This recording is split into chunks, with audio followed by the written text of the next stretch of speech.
Part C, a ray of green light is shown at a triangular glass prism as shown below.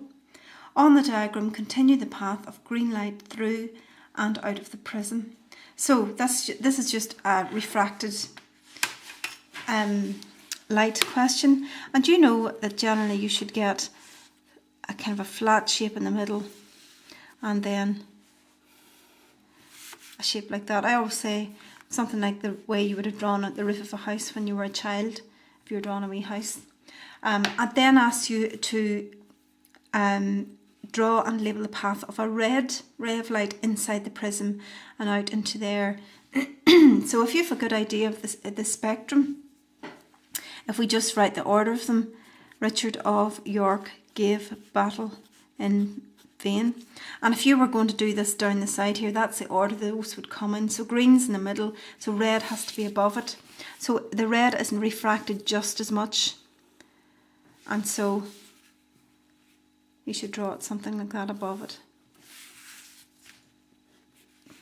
and label it. I just label it red.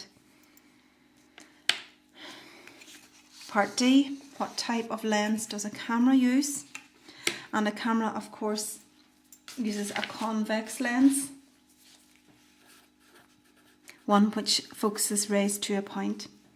State 2 properties of the image formed by the lens when it is used in a camera. It's upside down or inverted. It is also smaller or diminished.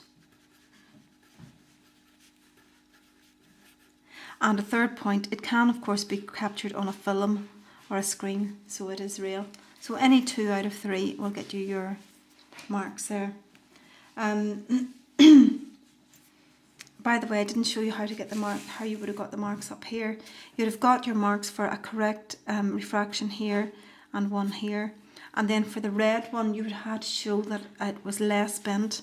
And again, that was less bent and that was less bent, but it was still bent in the correct directions there. This is still part of Part D.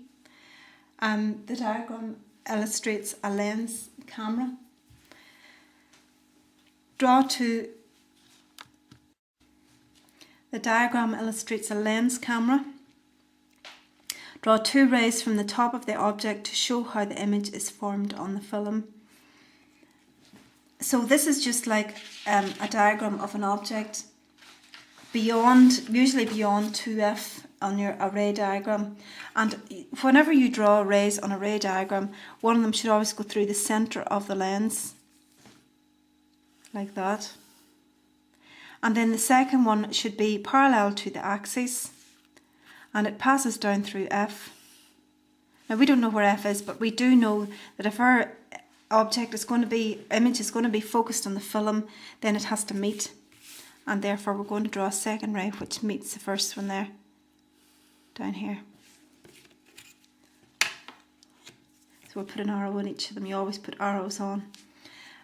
So you have got 1 mark for a correct direction here, 1 mark for correct direction here, 1 mark for showing that they meet on the film, and then another mark for your arrows. Explain fully why the lens is often arranged so that it can be moved towards or away from the film. And the reason is, of course, that whenever we take photographs, we're taking photographs of objects which are at different distances. So objects that we take photographs of are at different distances. So of course we have to move the lens because the distance of the image is going to be different as well, or the position of the image on the film is going to be different. So we have to be able to move the lens backwards and forwards to make sure that this distance here is correct. So the image distance is also different, or so image distances are also different. And why is that necessary? It's necessary to make sure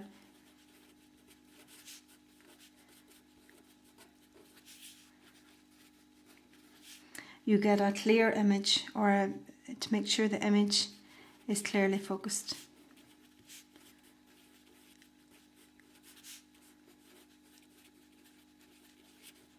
So we want a clear focus objects at different distances and image distance also different. So that's your 3 marks there.